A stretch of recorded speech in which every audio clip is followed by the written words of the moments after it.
Hello and welcome to After Sound Review, and this time I will review this gaming true wireless IM, and this is from NYK Nemesis Aurora, and it costs around 30 to 40 bucks in my country, and yeah, it is somehow quite unique because yes, this is the first time I review true wireless for gaming. Okay, just like usual, I will review them from the build, fit, feature, frequency response, sounds, and comparison. When it comes to the build quality, I think this is the normal look of the true wireless.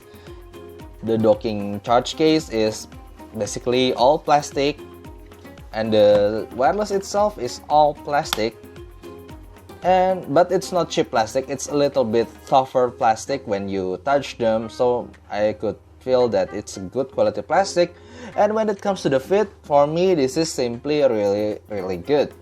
I don't know why, but I have a tendency when I use wireless, I tend to like this kind of fit better thanks to this kind of rod attached to it.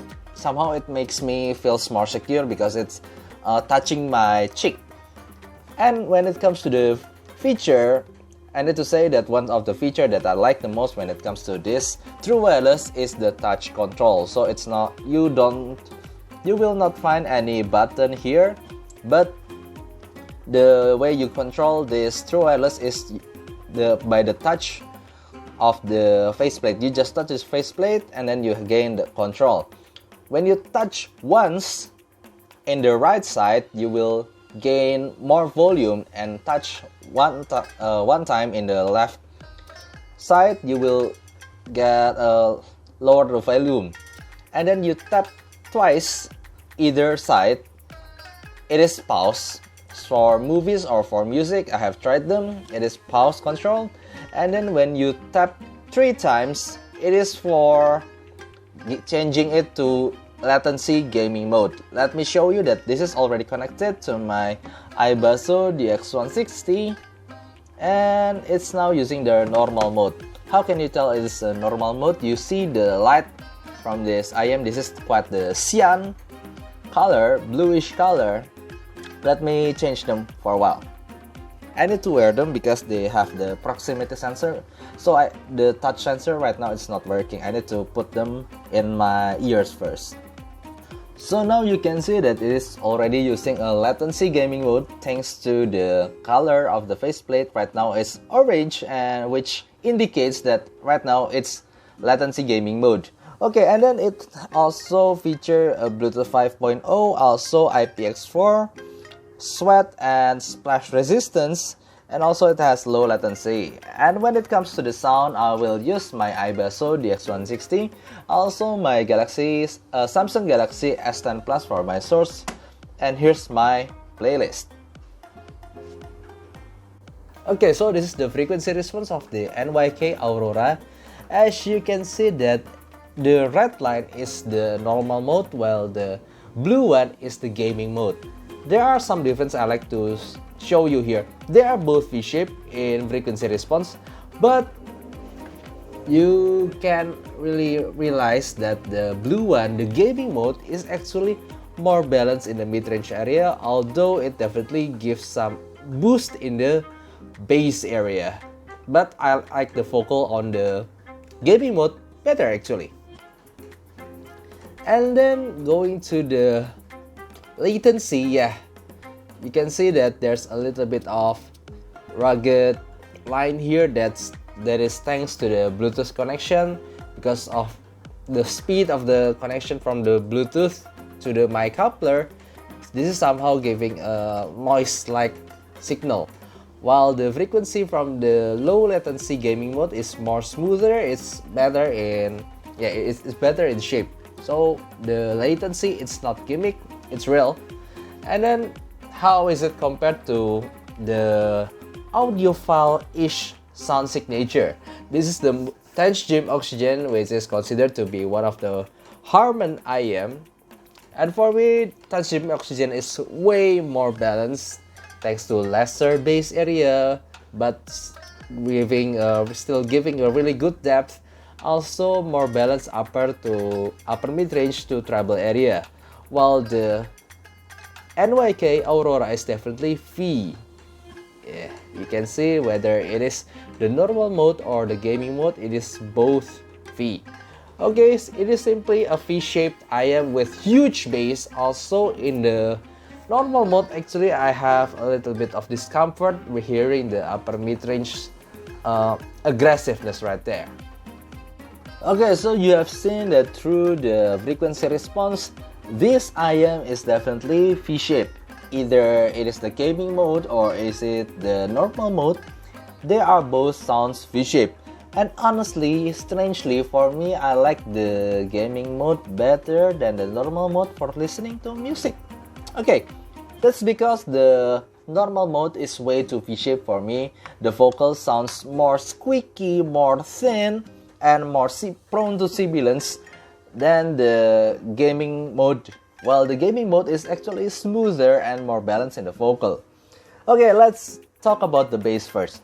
The bass itself is either it is the normal mode or the gaming mode. It is big, it is thick, it is thumping down below, but it doesn't really have this kind of tightness or speed that you will need when you hear some rock music or metal songs like that. It's just not tight enough, it's not fast enough, but it's really thumping and really maybe will satisfy those bass heads.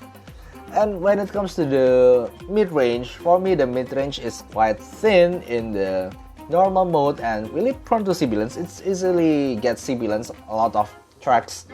And then the gaming mode is actually still a little bit of sibilance, I still find that, but at least it is more balanced somehow. The male vocals gets a little bit more mid in them and female vocals sounds a little bit more smoother. And the treble section, although it is quite energetic, there's definitely a lot of energy there, a lot of emphasis there, but I still find that the treble region is actually quite harsh and not really refined. It's quite grainy actually, so if you are a treble head, I don't find that you will like this kind of treble. But nevertheless, of how unbalanced it sounds, it really works when it comes to gaming, because I have tried in some gaming, you will hear a lot of effects that needs a lot of wow effect that come from the bass and also the treble. So yes, this V-shape definitely works, and also it has this added kind of soundstage. I don't know how they do it, but the soundstage is ridiculously huge. For this price, it is hands down the most huge soundstage that I've tried.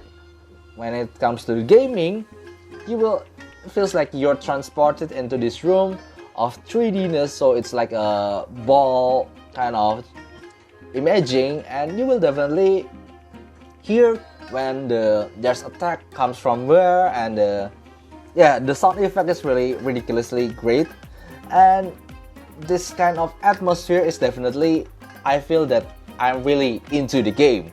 It's really different. So for me, the tonality, also the technicality, is more for gaming, but not really for music, because when it comes to the music, it's really unbalanced. The bass is too big, it's really big, and then the vocal is thin, the treble is also grainy, even though it is energetic. But for music, I still prefer the gaming mode a little bit. I just need to EQ them from the bass and also the treble area, especially around the 4-6 kHz. I need to tone them down, and then also when it comes to the bass, I need to tone them down from the 500 Hz and below. So you will, after that, for me it can be quite balanced, even though I really cannot tame that bass. That bass is so big, so huge, so even though I tone them down a lot, I still hear that kind of bass. But that way I can enjoy them very much.